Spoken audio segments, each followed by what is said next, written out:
Good morning.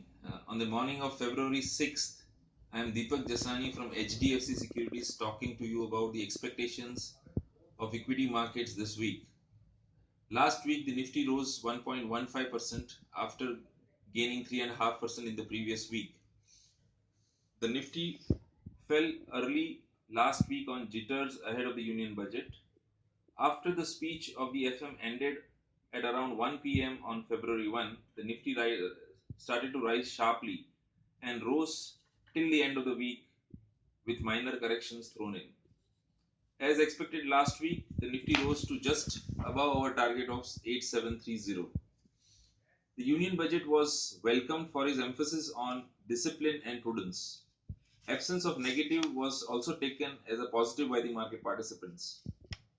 The US Fed kept interest rates unchanged on February 1, citing US economy was still on a moderate growth path. China's central bank surprised the financial markets on Friday by raising short-term interest rates, though modestly, in a further sign of policy tightening as the economy shows signs of steadying. This is seen as a measure aimed at deflating the asset bubbles and reducing the long-term financial risk. How far this curbs the demand for commodities like copper will have to be seen. The IIP data for December is due on February 10, while the CPI data for January is due on February 13. The RBI's Monetary Policy Committee is scheduled to meet this week, that is February 7 and 8, and the decision will be out on February 8.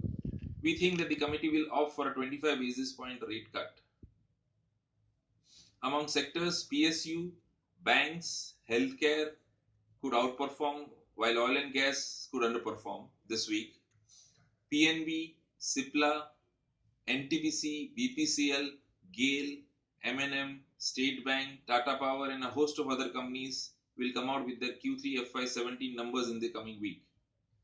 Nifty could remain in the 8,600 to 8,820 band for the better part of the week, which includes the RBI's monetary policy meet outcome. We have also issued two picks of the week, PTC India and GPPL, which are short-term investment picks.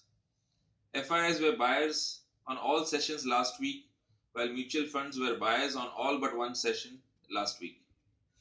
Here's wishing you happy trading and happy investment this week. Thank you.